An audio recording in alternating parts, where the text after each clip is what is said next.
안녕하세요. 저는 예비 신부와의 대립 끝에 파혼을 결정한 예비 신부입니다. 결혼을 하기 전부터 시댁의 매운맛을 봐버려서 이건 아니다 싶어 갈라섰어요. 다들 파혼으로 끝낼 수 있어 천운이라고 했는데 저 또한 그렇게 생각하면서도 한편으로는 그런 사람들을 만날 수밖에 없었던 제 운명이 좀 싫기도 했었습니다. 물론 그래도 시간이 좀 흘렀던 얘기라서 지금은 티끌만큼의 속상함도 없어요. 오히려 그때의 일을 유쾌한 경험이었다 생각하고 얘기거리로 떠들고 있거든요. 결혼 근처까지 갔다 와본 제 경험을 생각보다 궁금해해주는 사람들이 많아요. 특히 주변의 여자 동료들이 제 이야기를 그렇게 흥미있어 하고 있답니다. 사연 사이트를 알게 된 것도 동료 중 한 명이 제 이야기 같은 사연자들 많다고 소개를 해줘서 찾게 되었어요. 그래서 몇 개 둘러봤는데 진짜로 저 같은 예비 신부들이 많더라고요. 상대적으로 제 사연이 싱겁게 느껴지는 이야기들도 있어서 좀 놀랐습니다.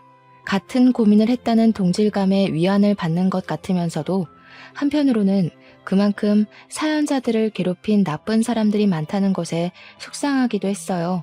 왜 그렇게 사람을 못 구워 삶아서 안달일까요? 제게 찾아온 나쁜 사람은 어떤 유형이었는지 지금부터 한번 떠벌려 보도록 하겠습니다. 재밌게 들어주세요. 저랑 예비 신랑은 결혼을 전제로 만나고 있던 사이였어요. 예비 신랑은 저와 9살 차이가 나는 사람이었는데요. 대학생과 조교 사이로 시작된 저희 관계는 제가 대학을 졸업하고도 계속 이어졌습니다. 다 예비 신랑의 적극적인 노력 덕분이었어요. 예비 신랑이 제 졸업식 때 프로포즈를 해줬거든요. 프로포즈 때문에 저희 관계가 더욱 돈독해진 건 맞지만 일단 저는 그 청혼에 대해 고민이 많았습니다. 결혼에 대해 잘 몰랐던 저는 그 청혼을 받아들이긴 했지만 급하게 결혼하고 싶지 않다고 예비 신랑한테 의사 표현을 확실히 했었어요. 제가 결혼을 고민했던 건 저희 집이 그리 막 넉넉한 것도 아니었고 예비 신랑 집도 넉넉한 게 아니었기에 서로 경제 활동에 좀 더 집중하고 나서 돈을 좀 모은 뒤에야 안정적인 여건으로 결혼을 하고 싶었기 때문입니다. 정말 준비된 게 아무것도 없었거든요. 제 의견에 예비 신랑이 좀 서운해하는 기색이 있었지만 제 뜻을 흔쾌히 따라주었어요. 저를 기특하게 봐주기도 했습니다. 예비 신랑의 지지하에 저는 대기업을 목표로 취업 준비를 했어요. 예비 신랑은 제게 손수 간식이랑 도시락까지 사주면서 외조를 해주었습니다. 그땐 행복했어요.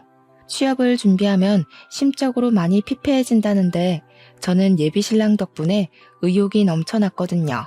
그렇게 잘 지내던 저희 사이에도 한 번의 방지턱이 찾아왔었는데요. 원래 취업 준비 제대로 하려면 기본적으로 기간이 1년, 2년 정도는 걸리는데 취업 준비 기간이 자꾸 길어지니까 예비 신랑이 외조하는 게 지쳤는지 한날 제게 갑자기 속상한 소리를 하더라고요. 설마 나랑 결혼하기 싫어서 일부러 미루는 건 아니지? 이번까지 넘어가면 벌써 3년째야. 계속 이렇게 시간만 보내다가 나 40살 되겠어. 결혼은 30대에 하고 싶단 말이야. 우리 아빠가 결혼 엄청 기다리기도 하고 만약 나랑 결혼하기 싫은 거라면 그냥 솔직하게 말해줘.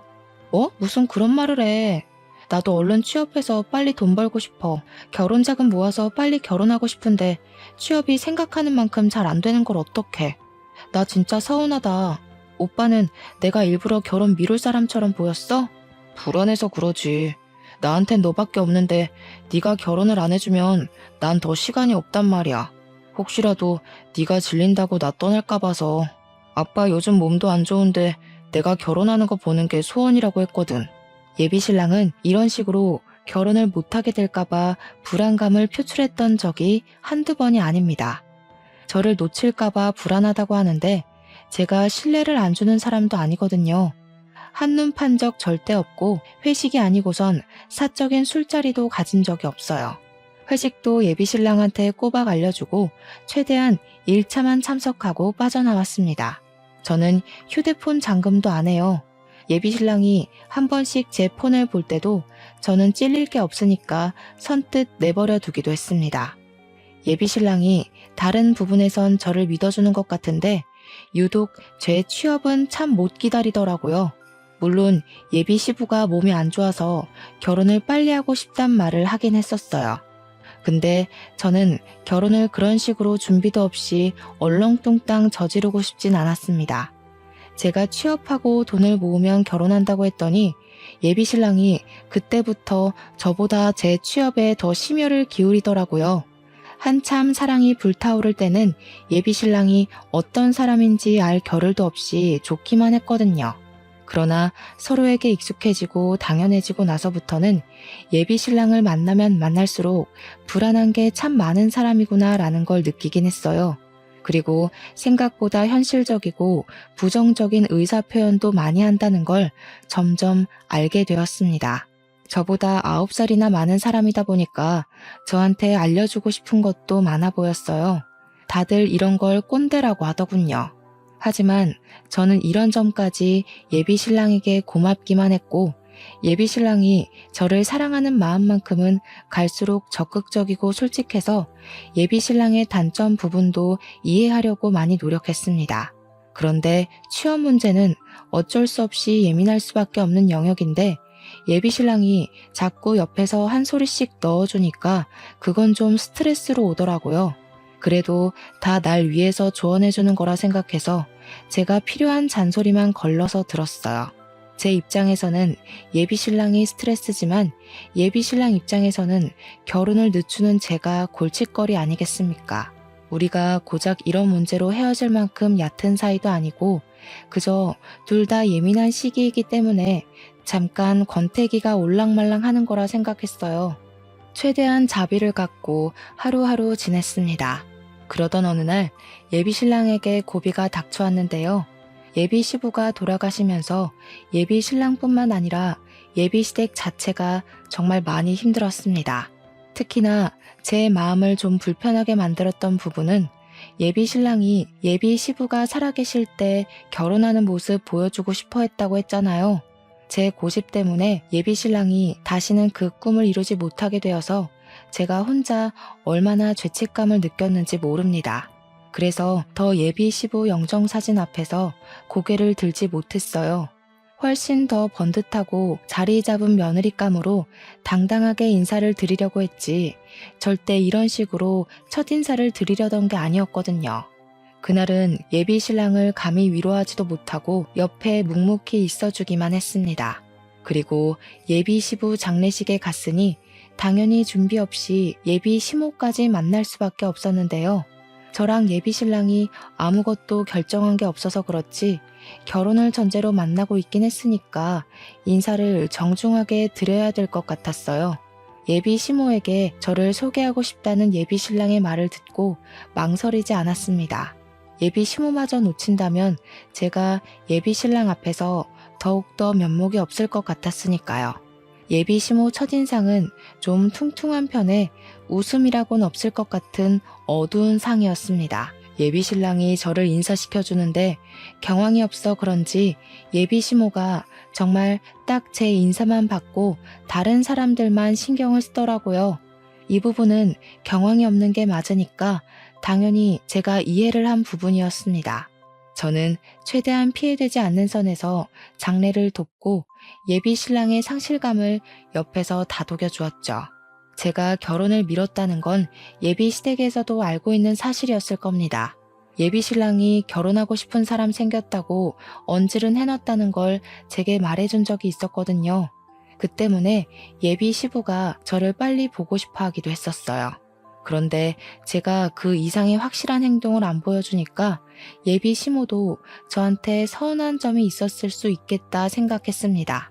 그냥 그땐 예비 시모가 제게 너무 냉담해서 그런 별 생각이 다 들더라고요. 시집도 안 갔는데 벌써 시집살이를 당하는 기분이었달까? 안 좋게 시작해서 좋을 것 없을 테니 빈소에 있는 동안만이라도 저는 나름 잘 보이고자 노력을 했습니다. 그리고 저와 예비 신랑의 관계가 서서히 변하기 시작했던 건 그날 이후부터였어요. 예비 시부가 돌아가시고 홀로 있는 예비 시모가 걱정됐던 예비 신랑이 저와의 약속을 점차 줄이려는 게 눈에 보이더라고요. 물론 항상 저한테 양해는 구했습니다. 미안해. 아직은 엄마 혼자 못 둬서 오늘도 못 만날 것 같다. 네가 이해 좀 해줘. 형제도 나 하나밖에 없어서 내가 엄마 돌봐야 돼. 예비 시모가 예비 시부를 잃은 충격이 너무 커서 집에 혼자 있는 게 싫다고 얘기를 했었대요. 혼자 있으면 하루 종일 밥도 안 먹고 울기만 한다네요. 그 때문에 예비 시모가 걱정되었던 예비 신랑은 원래 자취를 하고 있었는데 짐을 싸들고 예비 시댁에서 지내기까지 했습니다. 저 같아도 엄마가 아빠를 잃고 홀로 슬퍼만 하고 있다면 다른 사적인 약속 못 잡을 것 같긴 했어요. 자식 마음이 다 그런 거 아니겠습니까? 그래서 부모를 걱정하는 예비 신랑의 마음도 충분히 공감되었어요. 그런데 그렇다고 예비 신랑과 아예 만남을 끊은 건 아니라고 봤습니다. 제가 취업 준비를 해야 해서 원래도 잘 못 만나고 있던 중이었거든요. 그런 상황에서 더 못 만나게 되니까 아예 안 보는 것과 같더라고요. 우리가 결혼할 사이가 맞나 싶기도 했어요. 오히려 예비 신랑이 곁에서 완전히 사라진 것 같으니까 취업 준비도 더 안 되었어요. 자꾸만 저도 모르게 딴 생각을 하고 있더라고요. 당연히 좋아하는 사람이니까 걱정이 되잖아요. 근데 예비 신랑의 상황이 상황인지라 계속 만남을 고집할 수도 없고 조를 수는 더더욱 없어서 한없이 이해만 해주었는데요. 한 번씩 연락을 하면 예비 신랑은 늘 같은 말만 했어요. 예비 시모 얘기를 꺼내면서 출퇴근 말고는 시간을 내기가 곤란하다고 말이죠. 못 만나는 것도 걱정이었지만 더 신경 쓰였던 건 예비 신랑도 많이 우울하고 힘들어 보였다는 겁니다. 예비 시모야 당연히 반평생 함께한 배우자를 보냈으니 힘들겠죠. 근데 그건 자식도 마찬가지잖아요. 예비 신랑이 예비 시모만 보필하느라 정작 자기 슬픔은 감추고만 있는 것 같아서 안쓰러웠습니다. 그런데도 제가 할 수 있는 건 전화나 메신저로 위로하는 것밖엔 없었어요. 결혼할 사람이고 인연으로 묶일 집안이기는 하지만 냉정하게 말하자면 아직은 저랑 상관없는 집이기 때문에 저는 제 할 일이 우선이긴 했습니다. 그래서 예비 신랑에게 만나자는 말은 더더욱 안 하게 되었어요. 저희는 그렇게 2개월 정도 강제로 못 만났습니다. 예비 시부 돌아가시고 나서는 제가 항상 먼저 예비 신랑에게 연락을 했었는데 어느 날 웬일로 오래간만에 예비 신랑한테서 먼저 전화가 온 적이 있었어요. 당시에는 예비 신랑의 의도를 전혀 몰랐는데 지금 생각해보니 이때야말로 제가 사연을 쓰기 시작한 이유의 근원이기도 한 부분이네요. 요즘 통 연락이 없네. 나도 엄마가 더 안 좋아져서 연락 따로 못했어. 우리 얼굴 못 본 지도 오래됐다. 이러다가 결혼 못하게 될까봐 갑자기 걱정이야. 취업 준비는 잘 돼가? 집중하려고 노력 중이야. 어머님 더 안 좋아지셔서 어떡해?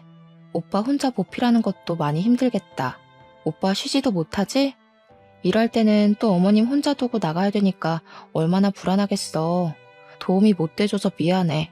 웬만하면 괜찮다고 말해주고 싶은데 진짜 힘들어서 차마 그 말은 못하겠다. 그보다 우리 결혼이 더 걱정이지 않니? 이대로면 그냥 자연스럽게 헤어질 것 같아서 내가 좀 생각을 해봤거든. 내가 따로 시간 내서 밖에는 못 나가니까 네가 우리 집에 오는 게 어때? 엄마는 방에서 꿈쩍 안 해서 불편한 건 없을 거야. 처음 예비 신랑의 제안을 들었을 땐 당황스러웠습니다. 예비 시모한테 인사를 정식으로 올리지도 못했고 장례식장 때 나타나는 바람에 도리어 이미지만 안 좋게 찍힌 것 같은데 예비 시댁으로 오라니요. 다른 것보다 예비 시모의 존재가 마음에 걸려서 선뜻 예비 신랑 말에 대답을 못했습니다. 그렇다가도 예비 신랑이 혼자서 많이 고생하는 게 느껴져서 마음이 쓰이긴 했어요. 또 예비 신랑 말도 일리가 있잖아요. 제가 가주지 않는 이상 결혼은커녕 이대로 헤어질 게 뻔해 보였는데 그때는 작별이란 거 염두에 두지 않았을 때거든요. 그래서 결국 제가 예비 시댁으로 가는 걸 수긍했던 겁니다. 그때부터 저랑 예비 신랑은 일주일에 한 번씩 예비 시댁에서 만남을 가졌습니다. 예비 시모는 여전히 상실감 때문에 상태가 많이 안 좋은 상황이었어요. 제가 인사를 드렸을 때도 그저 누워서 일어나질 않으시고 한숨만 쉬고 계셨습니다. 그래서 저는 더 비타민처럼 밝게 행동했어요. 첫 단추를 잘못 끼우긴 했지만 다시 올바르게 맞춰 끼울 수 있을 거라고 믿었습니다. 미련하게 왜 그랬냐고 눈초리를 받을 수 있다고 생각해요. 하지만 그때는 제가 그만큼 예비 신랑을 좋아했었습니다. 저는 예비 시모의 마음을 사기 위해서 일주일에 한 번씩 방문할 때마다 사력을 다했어요. 제 의지로 손수 요리도 하고 청소도 해주면서 예비 시모의 살림 걱정이라도 덜어주려고 했습니다. 예비 신랑 또한 저를 도와 같이 청소하고 빨래도 하면서 집안의 온기를 되살리기 위해 노력했어요. 그렇게 두세 달이 지날 때였어요. 제 덕분에 시간이 갈수록 예비 시모와 예비 신랑은 활기를 되찾았습니다. 예비 시모도 방에서 나와 집안을 활보하기 시작했고 예비 신랑도 말수랑 웃음이 많아졌어요. 제가 바랬던 모습이 바로 이런 모습이었기 때문에 제 입장에서는 그 둘의 변화를 기뻐해야 마땅한 일이었는데요. 하지만 막상 그 둘만 신경 쓰느라 저를 돌아보지 못했다는 걸 망각했어요. 생기를 찾은 예비 시모와 예비 신랑과는 반대로 저는 기력이 점점 쇠해갔다고 해야 될까요? 왜 그런 느낌 있잖아요. 기운에 빨리면 컨디션이 급격하게 고갈되는 느낌이야. 어찌 보면 당연한 증상일 수도 있어요. 저는 예비 시댁에 가서 그들의 기분을 띄워주려고 온갖 기운을 다 쏟았고 집안 살림까지 봉사를 자처했으니까요. 근데 말씀드렸던 대로 저는 제가 좋아서 했을 뿐이었어요. 그래서 둘을 원망했던 적은 없습니다. 근데 문제는 다른 부분에 있었어요. 둘이 기운 없어서 다 죽어 있을 때는 저절로 돕고 싶은 마음이 가득했는데 두 사람이 살아났을 땐 굳이 제가 더 도울 필요가 없다고 생각했거든요. 그러나 둘이 기운 차릴수록 저의 봉사 정신을 당연하게 받아들이기 시작했다는 거예요. 특히 예비 시모 태도가 그러했습니다. 도와줘서 고생했다, 고맙다 이런 말은 바라지도 않았어요. 그런 걸 바라고 도와드리는 건 아니었으니까요. 근데 그렇다고 저를 호구로 보라고 한 짓들은 아니었거든요. 저는 아직 시모의 며느리가 아니잖아요. 저만의 기준이 있어서 딱 그만큼만 예비 시댁에 도움이 되려고 했던 건데 당황스럽게도 예비 시모가 저를 보는 눈빛에 이미 며느리를 대하는 감정이 담겨 있는 것 같았어요. 처음엔 예비 시모가 저한테 당연하게 바라는 태도를 믿을 수가 없어서 긴가민가 했거든요. 근데 제가 예비 시댁 갈 때마다 그런 기분을 느꼈다면 제 촉이 맞는 거 아니겠습니까?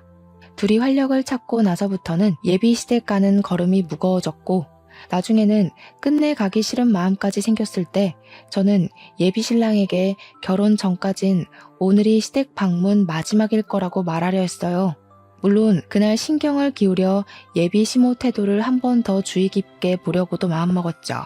지난번에 구석구석 먼지가 그대로더라.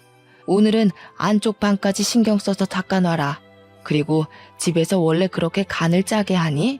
젊은 사람들이야 젊은 몸 믿고 멀쩡할지 모르겠는데 우리같이 나이 든 사람들은 하루하루가 달라. 우리 아들도 이제 곧 40이라서 그리 짜게 먹으면 안 된다. 앞으로 나한테 하나하나 검사받아서 상에 올리도록 해라. 예비시댁 집 평수가 38평은 된다고 들었습니다. 그동안 바닥을 닦아준 건 맞지만 그건 예비 시모가 시름시름 앓아서 못 일어나고 있을 때였어요. 예비 시모는 훨씬 어린 우리 엄마보다도 건강해 보였는데 그런 사람이 저한테 당연하게 걸레를 던져주니까 좀 기가 막혔습니다. 그리고 기껏 음식해서 바쳤더니 사람 정성은 모른 채 하며 요리 못한다고 트집 잡는 것도 기분이 나빴어요. 예비 시모의 행동이 잘못되었다는 걸 그 순간에 확신했던 저는 예비 시댁 방문을 마지막으로 하는 게 아니라 이 결혼 자체를 그날로써 종결지어야겠다고 결심을 해버렸습니다. 그런 와중에 예비 신랑은 제 결심에 쐐기라도 박듯 얄미운 소리를 했는데 아주 가관이더군요. 시어머니 될 사람한테 잘 보이는 거라고 생각해. 미리 며느리 연습해두면 좋잖아. 나는 어른한테 잘하는 여자가 좋더라. 내가 사랑하는 여자가 어른한테 잘하면 더 사랑스럽고 어떻게 나한테 이런 천사 같은 여자친구가 왔는지 몰라. 그동안 자기를 가만히 보면서 우리 집에 꼭 필요한 사람이라고 느꼈어. 예비 신랑이 저더러 자기 엄마한테 잘하라고 살살 구슬리는데 제가 예민한 상황에서 그런 소리를 들으니까 이 사람의 의도가 확대 해석이 되더라고요. 그동안은 예비 신랑이 좋아서 그저 맞춰주고 싶기만 했다면 그 뒤부터는 그저 자기 사용만 챙기려는 이기적인 사람으로 보였어요. 저는 신부 수업을 받으러 예비 시댁을 다녔던 게 아닙니다. 예비 신랑을 위로하고 싶었고 예비 신부가 될 사람으로서 배우자가 보고 싶었을 뿐이었고 예비 시모가 울적하게 괴로워하는 것이 속상해서 힘이 되어주고 싶었던 거라고요. 그런 저의 호의는 결코 노동이 아니었다는데 제 진심이 그들에게 잘못 전달이 된 것 같았습니다. 아니면 그들이 원래 남의 호의를 권리로 생각하는 못된 사람들이었겠죠. 어쨌든 제 입장에선 이런 관계는 건강하지 못하다고 봤어요. 분명히 말하지만 저는 도움 준 사람에게 호구라고 욕하면 안 된다고 봅니다. 명백히 잘못한 건 남의 호의를 쉽게 보는 상대방의 저급한 마인드인 거예요. 그래서 저는 호의 하나 구분 못하고 사람을 막 대하는 인간들과는 인연을 만들지 않기로 마음먹은 겁니다. 저는 예비 시모에게 받은 걸레를 바닥에 툭 던졌습니다. 그리고 손을 씻고 나와서 겉옷을 챙겼어요. 그리곤 제 행동을 알 수 없는 눈으로 보고 있는 예비 시모에게 똑똑히 말씀드렸어요. 어머니, 저 이 집 며느리로 들어온 거 아니고 오빠 여자친구로 놀러 온 거예요. 그동안 어머니랑 오빠가 기운 없어 보여서 베풀어 준 거지 이 집에 잡일하러 들락거린 거 아닙니다. 집안일 원래 다 어머니 일이잖아요. 보니까 두 손 두 발 멀쩡하시고 남일 간섭하는 것 보니 정신 상태도 멀쩡하신 것 같은데 제 일 아닌 걸 제가 계속할 순 없죠. 뭐야? 제 말하는 것 좀 봐라. 뭐가 어쩌고 어째? 어차피 우리 아들이랑 결혼할 거라면서 시엠이 될 사람한테 벌써부터 대들기나 하고 나중에 할 일 지금 연습하는 건데 이런 것도 못 견뎌서 어디 우리 아들 모실 그릇이나 되겠니? 모셔요? 저는 오빠랑 결혼을 하려고 한 거지 종살이 하려고 만난 거 아닌데요. 오빠는 아내가 아니라 집사가 필요한 거였어요? 그렇다면 더 이 결혼 안 해야겠네요. 이렇게 개고생해서 연습해봤자 뭘 얻는데요. 어머님이랑 저 남자요? 노동에 대한 대가가 겨우 그 정도라면 제가 이런 무모한 짓을 할 필요가 없죠. 그냥 결혼 포기할게요. 저 건방진 애를 봤나? 지질이 일도 못하는 거 몇 날 며칠을 받아주면서 넘어갔더니 뭐라고? 취직도 못하는 백수 주제에 뭘 믿고 목소리를 높여? 너 같은 게 우리 아들처럼 수준 높은 남자를 만날 수 있을 것 같아? 아무짝에 쓸모가 없으면 집안일이라도 잘할 줄 알아야지. 쪽팔려서 누가 백수를 며느리로 받아주겠어? 역시 예비 시모는 저를 이미 며느리로 보고 있었던 것 같았어요. 저 방금 예비 시모 말에 잠깐 반항을 했을 뿐인데 어마무시한 질타를 받지 않았습니까? 그걸 보자마자 제가 이 집에 시집을 와서 어떻게 지내게 될지가 불보듯 뻔하더라고요. 한시라도 빨리 그 집을 벗어나기 위해서 저는 말싸움을 포기하고 그냥 예비 시모를 무시해버렸습니다. 그러니까 제게 사태질을 하면서 요양한 년이라고 욕을 하던 시모가 숨을 헐떡거리는 척 연기를 하더군요. 저는 신경 쓰지 않았어요. 예비신랑 앞에서는 예비시모가 한 번씩 저렇게 약한 척 하는 걸 알고 있었거든요. 그때 예비신랑이 제 앞을 막았는데요. 역시나 예비시모한테 눈이 멀어있던 예비신랑은 저의 잘못밖에 보이지 않았나 봅니다. 무슨 짓이냐고, 왜 이러냐고 강하게 나오더라고요. 무슨 짓이긴 다신 이 집에 발 안 들이려고 대담하게 표현하는 짓이지. 막상 오빠랑 결혼놀이 비슷한 걸 해보니까 이 집에 들어왔다간 나만 산송장 될 것 같아서 결혼 안 하려고. 미리 체험해보길 잘했다. 몰랐으면 감정은 상할 대로 상하고 이혼녀 되고 죽을 때까지 아픈 손가락으로 남았을 텐데. 무슨 소리라는 거야? 지금 우리 엄마 때문에 산송장 될 것 같다고 하소연하는 거냐? 우리 엄마 아빠 보낸 지 겨우 3달 됐어. 사지 멀쩡하다고 정신까지 멀쩡하겠어? 어떻게 아픈 사람을 이런 식으로 대할 수가 있어? 이럴 거면 처음부터 간병하겠다고 돕지를 말던가. 오빠도 알고 있네. 난 이 집에 당연한 사람이 아니라 그저 도움을 준 사람이라는 거. 그냥 오빠랑 계속 안 보다가 헤어졌어야 했어. 대체 오빠한테 멀쩡한 사람 기준은 뭐야? 대체 어떻게 정신이 나가면 며느리도 아니고 아무런 상관도 없는 나한테 뻔뻔스럽게 노동을 강요해? 오빠는 내가 오빠 엄마 손에 하인처럼 굴려지길 바랬어? 결혼을 하려면 나도 좋고 오빠도 좋아야지. 이건 오빠만 좋은 짓이잖아. 취업 준비로도 안 생기던 다크서클이 예비 시댁을 들락거리면서 생겼다고 예비 신랑한테 얼굴을 들이밀며 보여줬더니 예비 신랑이 당황해서 한 발자국 물러나더군요. 그런 예비 신랑에게 결혼은 없던 일로 하자고 말한 뒤에 집을 나왔습니다. 예비 신랑이 그 어떤 대답을 하지도 않고 그날 하루 연락도 없었지만 저는 당연히 작별을 한 거라고 생각했어요. 그런데 한 이틀 뒤에 예비 신랑한테 전화가 오기 시작하더라고요. 안 받았습니다. 문자 오는 것만 봤는데 저한테 눈 부릅뜨고 예비 시모 편들 때는 언제고 절절 매달리며 제발 만나자고 난리가 났더군요. 황당하게도 전화는 예비 시모한테서도 왔습니다. 예비 신랑이면 몰라 제가 예비 시모 연락을 받아야 되는 이유가 뭐 있겠습니까? 며느리도 아니고 며느리 될 사람도 아니고 파혼을 한 이상 남일 뿐인걸요. 그래서 예비 시모 연락처는 아예 수신 차단해버렸어요. 그러니 웃기게도 예비 신랑이 제 자취방을 찾아왔더라고요. 오밤중에 급히 문을 두드리길래 뭔가 싶어 문을 열었더니 예비 신랑이 울먹거리고 있었습니다. 그러면서 다급하게 하는 말에 좀 당황했어요. 엄마가 약을 드셨어. 너 때문에 혈압까지 높아졌다고. 네가 그날 그렇게 나가서 엄마가 얼마나 열이 올랐는지 알아? 너만 아니었어도 엄마가 쓰러지는 일은 없었어. 당장 우리 엄마 책임져. 제가 뭘 했다고요?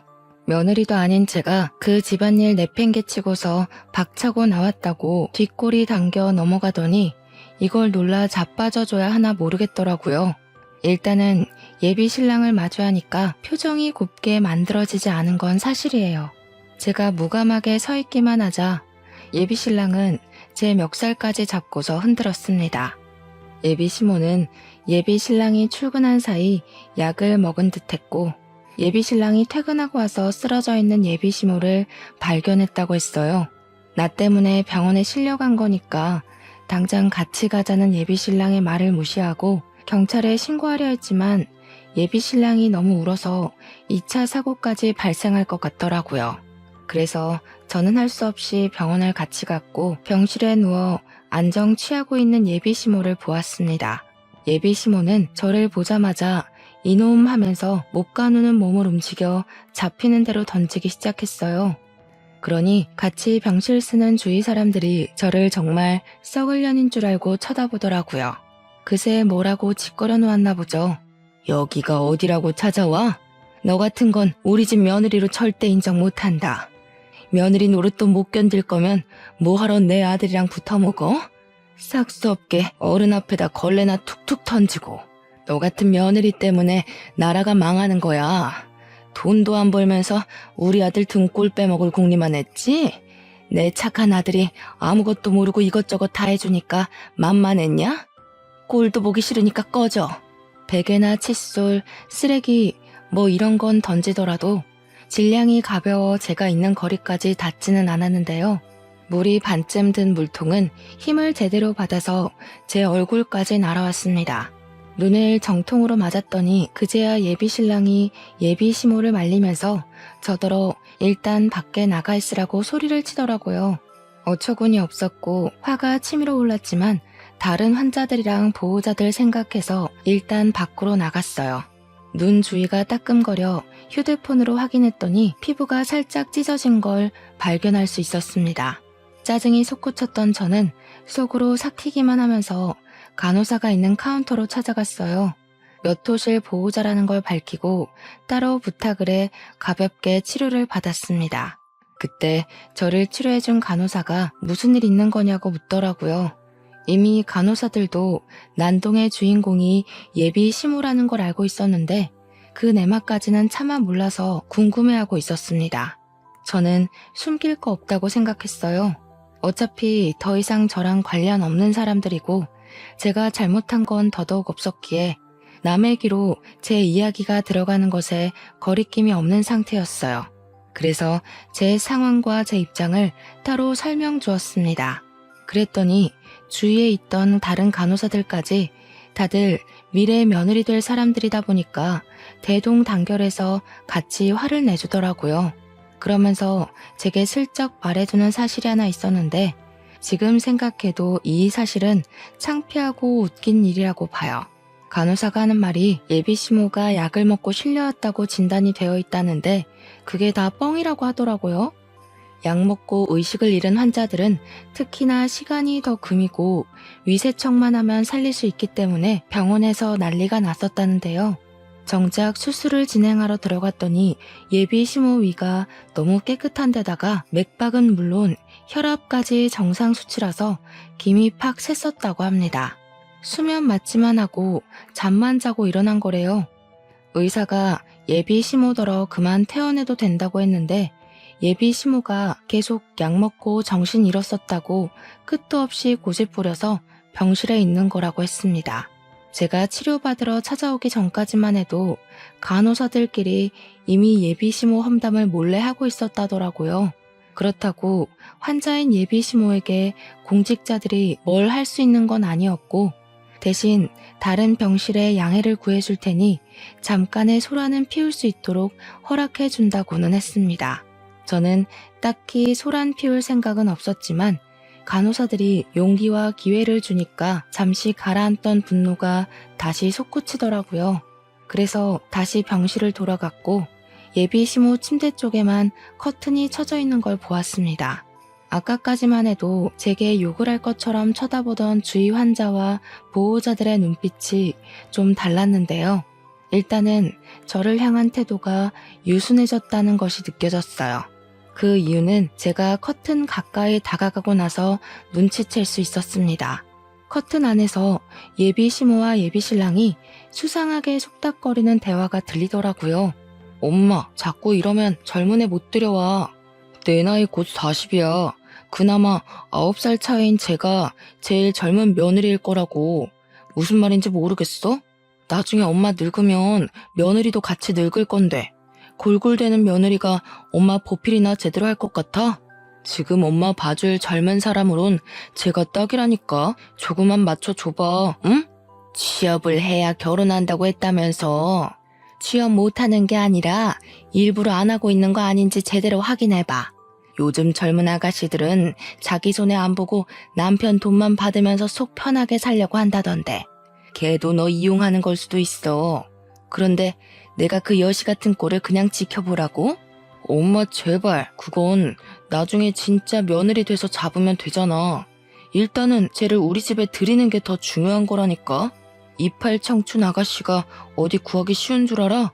내 나이면 어디 하나는 골병난 아줌마거나 말 많은 아줌마들밖에 못 데려와. 나도 늙고 며느리도 늙으면 누가 엄마 보필하겠어? 결혼하면 엄마가 며느리를 구워 삼든 말든 내가 간섭 안 할게. 듣자 하니 예비 신랑이 제게 접근했던 건 다 자기 부모님을 모실 체력 좋은 며느리가 필요했기 때문이었어요. 예비 시부는 돌아가셔서 어쩔 수 없는 거였고 예비 시모만큼은 힘 많고 체력 좋은 며느리를 붙여서 요양시키려고 했던 것 같았습니다. 그래서 정식 인사도 안 드린 저를 벌써부터 며느리 교육하려고 고나리질 했나 봐요. 커튼 앞에서 정확한 진상을 듣는데 얼마나 기가 막혔는지 모릅니다. 그동안 내가 누구를 사랑했는지 뭘 보고 사랑했는지가 기억도 안 나더군요. 이미 예비 신랑에게 실망한 채였지만 그래도 좋았던 추억 정도는 마음 한구석에 남겨두었었는데 그날로써 저는 그를 완벽하게 끊어낼 명분이 생긴 셈이었어요. 오히려 깔끔하게 침 뱉어주고 돌아설 수 있어 다행이라 생각했습니다. 그때 제 어깨를 톡톡 두들긴 사람이 있었는데 돌아보니까 같이 병실을 쓰고 있는 보호자들이더라고요. 다들 누군가의 시어머니 뻘 되는 연세들이었지만 한편으론 누군가의 며느리이기도 했던 아줌마들은 시모 입장보단 며느리 입장을 더 공감해주는 것 같았어요. 제게 물통을 하나씩 건네준 이유도 본인들이 며느리로 지내면서 받았던 서름을 그렇게 표현하는 것 같았습니다. 그러면서 그분들 하는 말이 결혼하기도 전에 빵점인 저런 시댁은 거들떠도 보면 안 된다고 냉수 먹고 속 차리게 찬물을 시원하게 뿌려주라 독려하더군요. 친히 뚜껑까지 따주는 친절함을 보이길래 그때 독특하고 따뜻한 동질감을 느꼈어요. 세상 며느리들은 말 안 해도 한편이라더니 그게 이런 기분이구나 싶어 든든했습니다. 저는 더 이상 주저하지 않고 바로 커튼을 열었어요. 깜짝 놀라는 두 연놈의 얼굴을 똑바로 마주했습니다. 꼭 이렇게 사서 욕먹는 사람들이 있다니깐. 여기 사람들이 당신들 냉수 먹고 정신 좀 차리라고 선물 주더라고요. 속부터 썩어 빠진 사람들이 겨우 냉수 한 바가지로 정신 차릴지는 모르겠는데 그쪽들이 쪽팔린 짓 하고 있단 건 알았으면 해서요. 저는 그대로 생수 하나랑 토마토 주스 하나를 나란히 들고 예비 시모 얼굴에 쳐 뿌려줬습니다. 그리고 제게 대들려는 예비 신랑 얼굴에 그 페트병 2개를 연달아 던져버렸어요. 페트병이 예비 신랑 치아에 부딪혀 튕겨 나가더군요. 입을 감싸막던 예비 신랑이 저를 죽일 듯 노렸습니다. 그 와중에 예비 시모는 손을 벌벌 떨면서 비명을 막 지르더라고요. 나 그쪽 집안에 기어들어갈 생각 추호도 없거든요. 김칫국 좀 그만 마셔요. 그리고 요즘 젊은 사람들 똑똑해서 노망난 할망구한테 내 몸 바칠 사람 잘 없어요. 먼저 가신 남편분이 그렇게 그리우면 진짜 약 먹고 따라가 보지 그러셨어요. 약 먹은 척 쇼해서 진짜 아픈 분들은 들어오지도 못하게 자리 차지하지 마시고요. 약 먹고 쇼하는 거라는 사실이 밝히니 병실아는 이제 대놓고 예비 시모와 예비 신랑을 향해 쌍심지를 켜기 시작했어요. 아깐 잘 몰라서 저를 보는 눈이 많이 사나웠는데 이젠 그 눈들이 제 뒤를 든든하게 살려주고 있었습니다. 그때 예비 신랑이 화나서 저를 강제로 끌고 나가려고 했어요. 그러자 놀랍게도 다른 보호자들이 나서서 예비 신랑에게 달려들었고 손버릇까지 더러운 놈이라 욕하며 예비 신랑 등짝을 뚝까 패기 시작했습니다. 저를 당장 예비 신랑 소나기에서 떨어뜨려 주셨어요. 엄마뻘 되는 아줌마들의 공격에 예비 신랑이 당황해서 얻어 터지기만 했는데 아줌마들의 구타가 끝나자 황급히 자기 엄마 옆으로 도망쳐 가더라고요. 그러더니 자기 엄마랑 똑같이 벌벌 떨면서 단체로 폭행죄 신고할 거라고 소리를 고래고래 지르는 거 아니겠습니까? 그러자 아줌마들이 나서서 총각이 그렇게 살면 안 된다고, 그런 건 효도도 아니고 사회적으로 왕따 당하는 집밖엔 안 된다고 맞받아 쳐줬습니다. 아줌마들이랑 싸우고 있는 예비신랑 꼴이 좀 꼴사납고 웃기더라고요. 왜 다들 난리세요? 제가 뭐라고 했는지 모르겠는데 지금 이거 우리가 억울한 상황이거든요? 야, 너 대체 사람들한테 뭐라고 이간질한 거냐? 새파랗게 어린 년 기사회생 좀 시켜주려 했더니 감히 나 같은 복을 걷어차? 이 결혼 솔직히 내가 더 손해인 거 알지? 진짜 후회 안 할 자신 있어? 뚫린 입이라고 자기 믿고 싶은 대로 짓거리는 것도 참 용기다. 귓구멍이 막힌 거냐 생각이 없는 거냐? 우리 이미 끝난 사이라고 몇 번을 말해? 기사회생은 내가 널 그렇게 만들어줬지. 주변에서 욕하는 거 무시하고 겨우 조교밖에 못하고 있는 거 만나줬더니 네가 뭔 복이라는 거냐? 학교에서 다들 너더러 뭘 했는지 알아? 자기가 교수라도 된 것처럼 설친다고 난리더라. 뭐? 이게 어디서 구라야? 그리고 조교라도 나 교수 인맥 장난 아니거든? 내가 교수님들한테 부탁하면 당장 1,000만 원도 빌릴 수 있어. 네가 백날 취업 준비하고 사회생활을 빙빙 돌아봐라. 나처럼 이런 황금 인맥 만들 수 있을 거라 생각해? 몰랐구나. 아는 후배가 말해주더라. 교수님들이 오빠 일손 느리다고 빠릿빠릿하고 새파랗게 젊은 사람한테 일 일임할 거래. 어떡하냐? 이제 나이도 많아서 새 직장 구하는 것도 딸릴 텐데. 할망구 보살필 사람 필요하면 이참에 요양보호사 자격증 따서 직접 네 엄마 모셔봐. 혹시라도 며느리를 원하는 거면 그냥 죽었다 다시 태어나는 게 나을걸? 예비신랑은 조교 자리가 바뀔 거라는 제 말에 충격을 받아 그때부터 입만 벌리고 있었습니다. 그 옆에서 예비시모가 대신에 제게 쌍욕을 날리고 있었는데요. 저는 예비시모한테도 부디 평생 기억하고 살라고 경고를 한마디 남겨주었어요. 아들이 못나서 며느리를 못 보는 게 아니라 그쪽이 지지리도 궁상이라서 며느리 얻을 팔자가 없는 거란 걸 꼭 아셨으면 좋겠어요. 쓸데없이 입원해서 보험사까지 피곤하게 하지 마시고 그만 집에 가세요. 나는 왜 이렇게 못났을까 하는 반성은 하지 마셔요.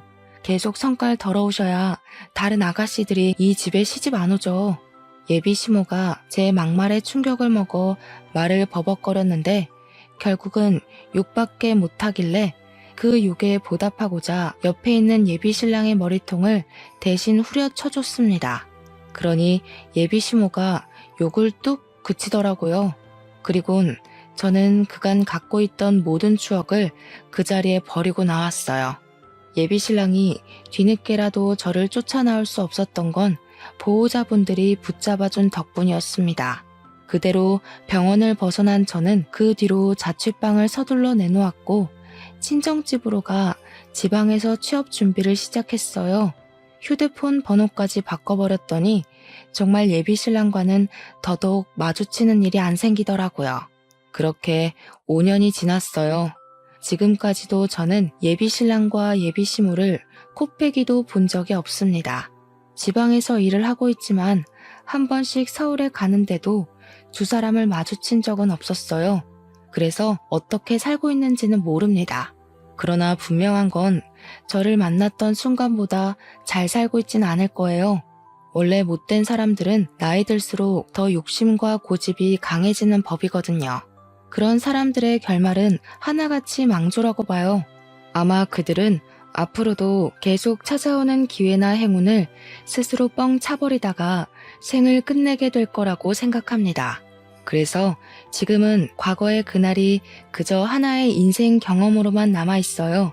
그 일 때문에 결혼에 실패하긴 했지만 그건 상대방의 문제였지 제가 결혼이 싫었던 건 아니었거든요. 때문에 저 지금 결혼 준비 중입니다.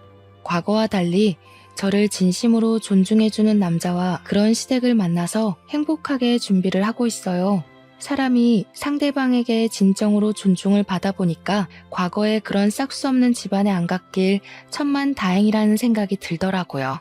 결혼 준비에 한창인 지금 갑자기 실패했던 과거 경험이 떠올라서 이렇게 사연을 써보았어요. 이번에 만난 예비 신랑 덕분에 저는 결혼이라고 다 불행한 거 아니고 시댁이라고 다 스트레스의 근원은 아니라는 걸 제대로 깨달았습니다. 이번엔 저도 직장이 있고 모은 돈이 있으니까 결혼 준비까지 완벽하게 마련되어서 마음이 편해요. 그래서 역시 결혼 상대로 누구를 만나느냐도 중요하지만 나만의 정년기를 맞춰서 결혼하는 것도 중요하다는 걸 알았어요. 준비가 된 저에게 찾아와준 새 예비 신랑과 앞으로 인생을 알차게 살아가 보려고 합니다. 제 앞길에 축복도 받을 겸 이렇게 사연을 올려보았네요. 제 사연도 언젠가 소개가 되겠죠? 수다 떨기 좋아하는 제가 얼굴 모르는 사람들과 소통이 될 생각을 하니 벌써부터 기대가 됩니다. 아무쪼록 모두들 하는 일마다 성공길로 한 발짝씩 나아가길 바라면서 저는 이만 인사드릴게요. 긴 사연 들어주셔서 감사합니다.